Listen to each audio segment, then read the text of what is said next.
ऊंचा है,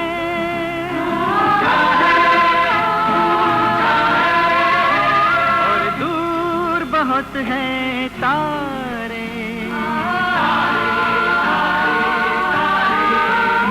फिरते हुए सैकड़ों सूरज, ब्रह्मांड के ये बंजारे।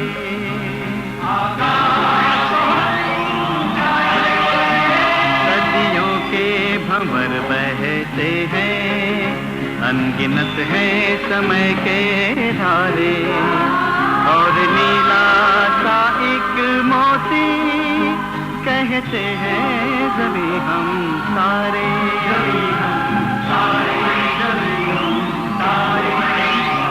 छोटी सी बूंद सी धरती सागर से कहीं गहरी है, आकाश की गंगा में ये बजरे की तरह बहती है।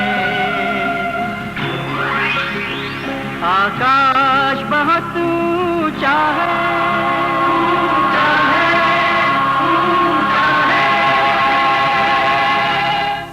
ओम भूर्भुवस्वाहा ओम तत्सवितुर्वरेण्यं भर्गो देवस्य धीमहि ओम धियो यो नः प्रचोदयात्। नीलाञ्जनसमाभासं दिव्यभद्रं जमालयं छायामार्तण्डसम्भूतं तं नमामि शनैश्चरम्।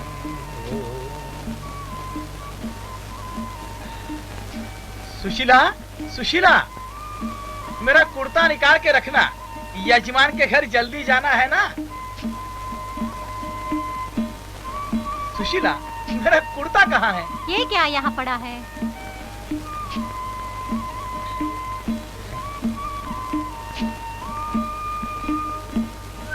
ये भास्कर कहीं दिखाई नहीं दे रहा। वो नहा रहा है। नहा रहा है? आज ये सूरज पश्चिम की तरफ से कैसे निकला? इतने जल्दी तो वो कभी नहाता नहीं। कल रात न जाने उसे क्या हुआ था, नींद में सारी रात मंगल शनि सूरज जाने क्या क्या बड़बड़ा रहा था। आखिर बेटा किसका है? ज्योतिषाचार्य अनंत शास्त्री अभ्यंकर का लड़का सपना देखेगा, वो भी ग्रह नक्षत्रों का ही देखेगा ना। तुम याद रखना, एक दिन हमारा भास्कर बड़ा ज्योतिषशास्त्री बनेगा। पिताजी, आप जा रहे हैं? हाँ, क्यों? मुझे थोड़े पैसे चाहिए थे। पैसे? किस लिए? मुझे दूरबीन खरीदनी है। दूरबीन खरीदनी है? क्या करेगा दूरबीन खरीद के? रात को तारे देखूंगा। अच्छा अच्छा, माँ से लेना है?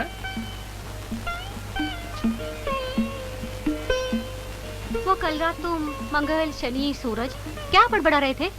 वो कल हम अंतरिक्ष की सैर करने गए थे ना। ये ग्रह नक्षत्र पास से कितने प्यारे लगते हैं। मैं देखूंगा कि हमारे घर से कैसे लगते हैं। माँ, दूरबीन के लिए पैसे दो ना। ये तो किस चक्कर में पड़ा है रे भास्कर? तेरे पिताजी इतने बड़े ज्योतिषाचार्य, वो लोगों के ग्रह नक्षत्र ठीक करते हैं, और तू उन्हीं ग्रह नक्षत्रों की सैर करता फिरता है। तेरा दिमाग तो नहीं खराब हो गया? कोई ग्रह नाराज हो जाएगा तो इस घर पर आफत टूट पड़ेगी। ये बात तेरे समझ में आती है कि नहीं? ऐसा कुछ नहीं है माँ, सारे ग्रह पृथ्वी के जैसे ही हैं। मैं खुद देख आया हूँ, आज फिर जाने वाला हूँ। क्या कहा? आज तू फिर से जाने वाला है? हाँ माँ, साइंस ने तो मेरी आंखें खोल दी है। मैं अब नहीं डरता मंगल या शनि से। मैं तुझे नहीं जाने दूंगी। मैं जाऊंगा माँ, मैं जाऊंगा। कह दिया ना, तू नहीं जाएगा। नहीं, मैं जाऊंगा।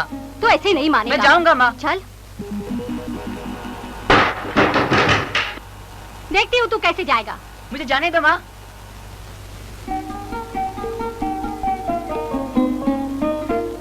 रवि, माँ ने मुझे कमरे में बंद कर दिया है। वो मुझे जाने नहीं देना चाहती।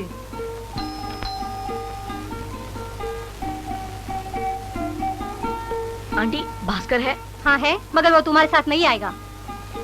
आंटी, मैं अंदर आ सकता हूँ? हाँ आओ। आंटी, बात क्या है?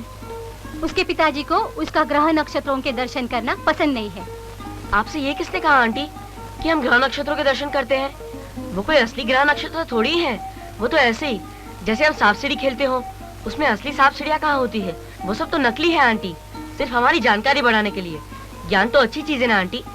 हाँ, वो तो है। और फिर आज तो हम प्रकाश के बारे में जानने जा रहे हैं।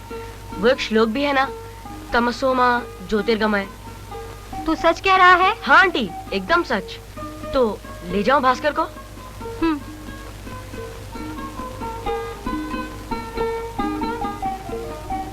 चल भास्कर, देर हो रही है। जाओ माँ। जा, लेकिन ग्रह नक्षत्रों को नहीं देखना। नहीं नहीं, बिल्कुल नहीं।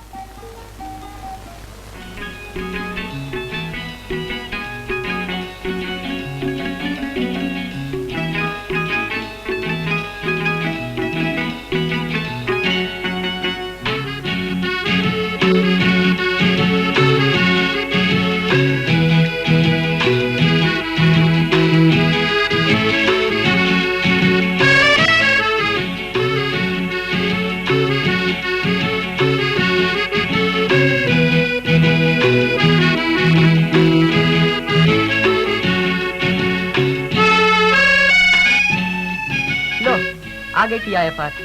खैरियत, कहाँ जा रहे हैं? डॉक्टर नार्लिकर के पास। हमें उनसे मिलना है। क्या काम है? उन्होंने हमें बुलाया है। प्रोफेसर नाले के सामने आपको बुलाया है? हाँ, हम उनसे मिल चुके हैं। ये रहा उनका कार्ड। दिखाइए। ये तो ठीक है, लेकिन डॉक्टर साहब से अपॉइंटमेंट लिया है? नहीं, मगर उन्होंने कहा था हम कभी भी आ सकते हैं। हाँ, और आप लोग आ गए? तो हम जाएं? जी नहीं, यहीं रुकिए, मैं उनके पीए से बात करके आता हूँ। बहुत कड़क दिखता है। हाँ। अंकल नार्लिकर को मिलने के लिए इतनी मुसीबत। ये सिक्योरिटी वाला तो अपनी ड्यूटी कर रहा है। TIFR अपने देश का एक महत्वपूर्ण केंद्र है। वो हर एक को ऐसे ही थोड़ी अंदर जाने देगा। देखिए, आप लोग अंदर जा सकते हैं। जाने के पहले अपने नाम वहाँ एंटर करवा दीजिए, अपनी साइकिलें स्टैंड पर लगवा दीजिए और अंदर जाइए।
रवि, लगता है हम किसी गलत जगह आ गए यार।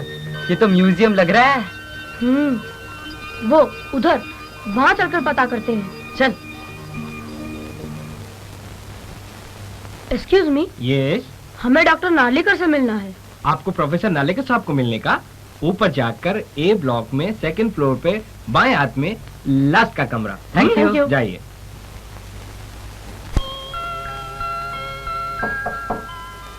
कम in. Good afternoon uncle. Good afternoon. आओ बैठो। Thank you uncle. Thank you uncle. तो तुम रवि हो? जी हाँ। और तुम भास्कर? जी हाँ। कैसे हो दोनों? Very fine, thank you uncle. अच्छा, तुम्हें यात्रा कैसी लगी? मजा आया? बहुत मजा आया। ऐसा लग रहा था जैसे हम लोग सचमुच अंतरिक्ष में चले गए थे।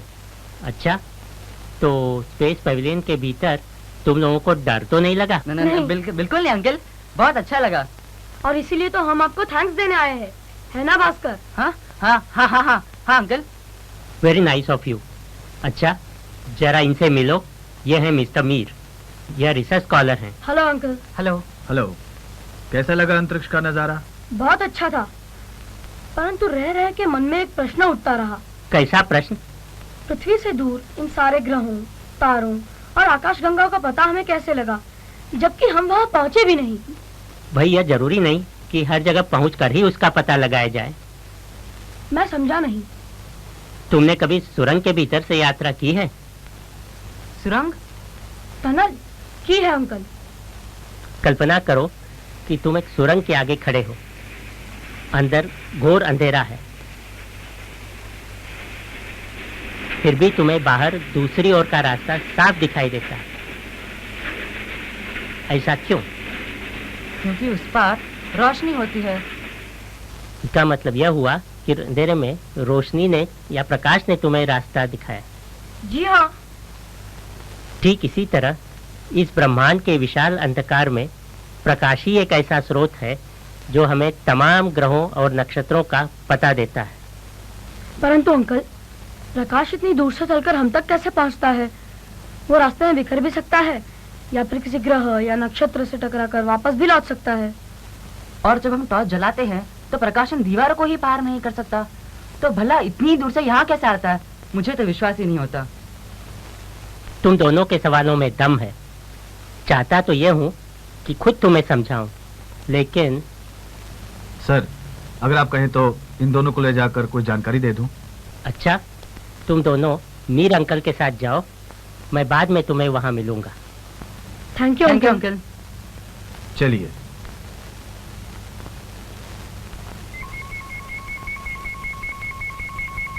ब्रह्मांड के अधिकांश रहस्य प्रकाश अपने सीने में छुपाए हुए है।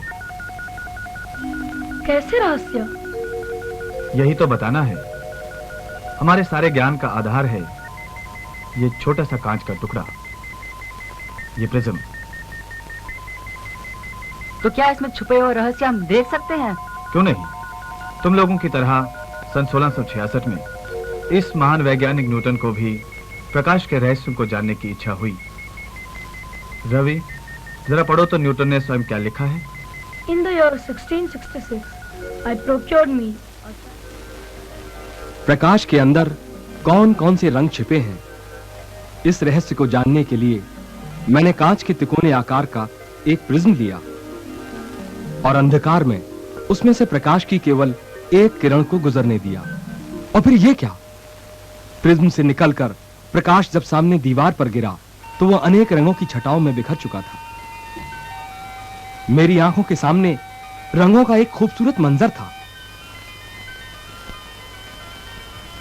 तो समझे, प्रकाश का भेद ये 7 रंगों का बना है, जो इस प्रकार है: violet, indigo, blue, green, yellow, orange and red. और इसी क्रम में ये प्रकाश में स्थित हैं। वैसे देखा जाए तो ये 7 रंग वास्तव में 7 अलग अलग तरंग हैं। तरंग यानी वेव्स? हाँ। सन 1860 में मैक्सवेल नाम के इस महान वैज्ञानिक ने प्रकाश को विद्युत चुंबकीय तरंग या इलेक्ट्रोमैग्नेटिक वेव बताया।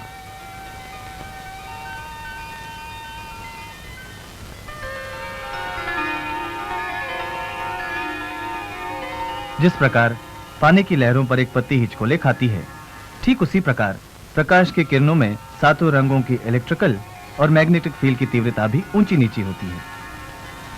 अंकल, प्रकाश एक तरंग है। पानी की तरंग तो हम देख सकते हैं, पर तुम्हारी तरह वैज्ञानिकों को भी पहले यकीन नहीं हुआ, पर काफी प्रयोगों के बाद मैक्सवेल के सिद्धांत को सबने स्वीकार किया। 2 लगातार ऊंची या नीची सतहों के बीच की दूरी को तरंग की लंबाई कहते हैं। समझा, तरंग की लंबाई यानी वेवलेंथ। पर प्रकाश के तरंगों की लंबाई कितनी होगी? ज्यादा से ज्यादा 1 मीटर। उससे बहुत कम। इसे नापने के लिए पैमाना लगाते हैं, नैनोमीटर का, मीटर के 1/8 हिस्से का। जो प्रकाश 7 रंगों में बटा देखते हैं, उसके तरंगों की लंबाई लगभग 400 से 800 नैनोमीटर के बीच हुआ करती है। ये तो समझ में आ गया मीर अंकल, पर प्रिज्म में ऐसी क्या बात है जो कि वो प्रकाश को 7 रंगों में बिखेर देता है। इस बीकर को देखो।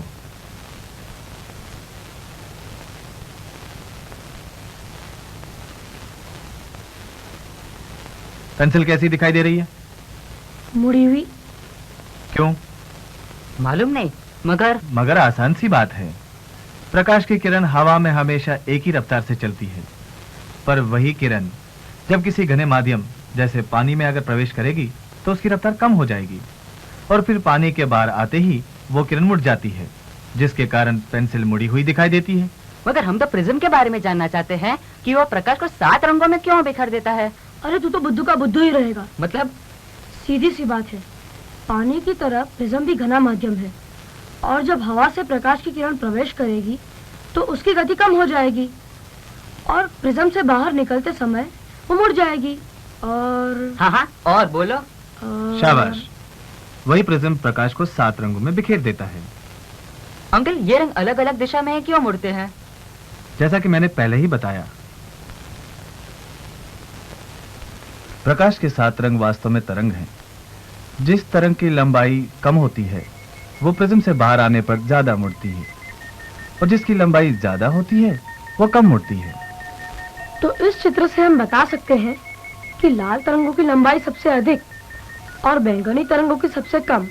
सही है ना मीर अंकल? बिल्कुल बिल्कुल सही। जब हम इंद्रधनुष के 7 रंग देखते हैं तब वहां भी बरसाती पानी की बूंदें प्रिज्म का काम करती हैं। वो सूर्य प्रकाश को 7 रंगों में बांट देती हैं। ये सब तो ठीक है मीर अंकल, पर इन रंगों का तारों से क्या वास्ता? वास्ता है, बहुत ही गहरा वास्ता। इन रंगों के द्वारा हम पृथ्वी पर बैठे बैठे ही दूर दूर के तारों का तापमान जान सकते हैं। तापमान? इतनी दूर से? तुमने कभी इस्पात के कारखानों में लोहे को गर्म होते हुए देखा है? पहले पहले लोहे की गर्मी का आभास होता है। जैसे जैसे तापमान बढ़ाते हैं लोहा गर्म होकर लाल होने लगता है और ज्यादा गर्म होने पर वो पीला हो जाता है और अंत में उससे नीला श्वेत प्रकाश निकलने लगता है। ठीक यही स्थिति हमारे ब्रह्मांड के तारों की है। जिस तारे की सतह का तापमान 15,000 डिग्री से 30,000 डिग्री सेंटीग्रेड होता है वो हमें नीले प्रकाश युक्त दिखाई देता है। अब इस तारे को देखो, हमारा सूर्य। इसका तापमान 6,000 डिग्री है, इसीलिए पीला दिखाई देता है। सूर्य और तारा? तारे तो बहुत छोटे होते हैं। छोटे दिखाई देते हैं क्योंकि हमसे बहुत दूर है। सूर्य हमारे करीब है इसलिए बड़ा दिखाई देता है। वास्तव में सूर्य तारा ही है। अब इस लाल तारे को देखो, इसकी सतह का तापमान केवल 3,000 डिग्री है और ये वो तारे हैं जिनसे कोई प्रकाश नहीं निकलता। तारे हैं और प्रकाश नहीं? हाँ, इन तारों को केवल दूसरे तारों के सम्मुख रखकर ही देखा जा सकता है।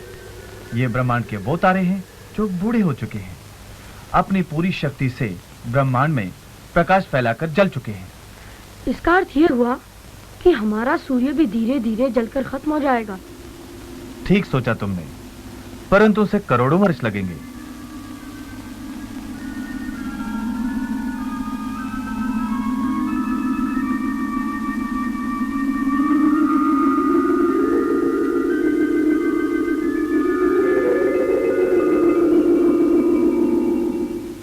इतना ही नहीं, हम लोग खुशकिस्मत हैं जो अन्य तारों की अपेक्षा सूर्य का तापमान बहुत तेजी से घटता बढ़ता नहीं है।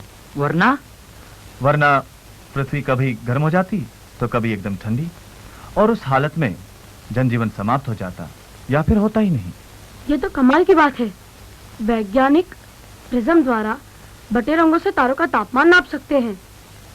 ये देखो, ये है स्पेक्ट्रोस्कोप। प्रिज्म का सबसे बड़ा योगदान रहा है स्पेक्ट्रोस्कोप बनाने में। जिस प्रकार एक जासूस हाथ की रेखाओं को मैग्नीफाइंग लेंस से देखकर चोरों को पकड़ता है, ठीक उसी प्रकार तारों, ग्रहों और आकाश गंगाओं से आने वाली प्रकाश की किरण को स्पेक्ट्रोस्कोप कैद करके तारों की सतह पर मौजूद रासायनिक तत्वों की जानकारी हमें दे देता है। पर ये कैसी जासूसी? जिस प्रकार हमारी पृथ्वी पर लोहा, तांबा, सोना, चांदी, जिंक, ऑक्सीजन, नाइट्रोजन आदि तत्व मौजूद हैं, ठीक उसी प्रकार अन्य ग्रहों और तारों पर भी ये तत्व मिलते हैं। वैज्ञानिकों ने अध्ययन करके ये जान लिया है कि कौन सा तत्व किस तापमान पर जलने पर कैसा प्रकाश देता है। प्रयोग के लिए इस सोडियम वेपर लैंप को देखो। ये लैंप सोडियम नामक तत्व के जलने पर पीला प्रकाश देता है। सोडियम जो नमक में पाया जाता है? बिल्कुल वही। ये है जलने पर सोडियम के प्रकाश का स्पेक्ट्रम। दो चमकती हुई लाइनें, या यूं कह लो सोडियम के फिंगरप्रिंट्स। इस ब्रह्मांड में जहां कहीं भी सोडियम पाया जाएगा उसके स्पेक्ट्रम में दो चमकती हुई लाइनें हमेशा दिखाई देंगी। ये है सूरज का स्पेक्ट्रम। पर ये काली लाइनें कैसी? ये प्रकाश का अभाव दर्शाती हैं। यानी जहाँ प्रकाश नहीं है वहाँ काले पट्टे आ जाते हैं। बिल्कुल। और ये काली लाइनें कहाँ हैं, उनसे हम यह पता कर पाते हैं कि वहाँ का प्रकाश शोषण करने वाले ठंडे आवरण किन पदार्थों से बने हैं। मैं तुम्हें एक उदाहरण देता हूँ। भास्कर, तुम्हें कौन सी मिठाई अच्छी लगती है? रसगुल्ला। तो समझो, जब भास्कर बहुत खुश होता है, पार्टी देना चाहता है, तो वह सबको रसगुल्ले बांटेगा। लेकिन अगर वह बहुत भूखा होगा और उसके सामने तरह तरह की मिठाइयाँ रखी हों, तो वह कौन सी मिठाई खाएगा? रसगुल्ला। तो रसगुल्ले के अभाव से हम बता सकते हैं कि यहाँ भास्कर आया था। तो TIFR में कैसे पता चलेगा कि यहाँ भास्कर आया था? सर, चाय तैयार है। चलो, पता चल गया।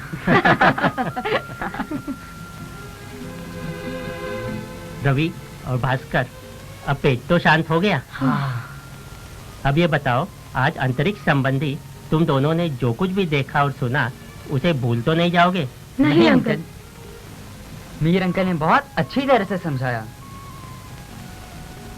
अंकल, एक आखिरी सवाल पूछ लूं?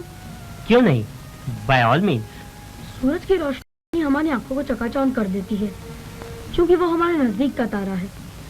बाकी तारे तो बहुत दूर टिमटिमाते रहते हैं। उनकी रोशनी इतनी कम है कि उनकी यहाँ जांच करना बड़ा मुश्किल होगा। अब स्पेक्ट्रोस्कोप भला क्या कर सकता है अगर उसमें से गुजरने वाली तरंगे बहुत फीकी हो? तुम्हारा ये आखिरी सवाल बड़ा लंबा निकला भाई।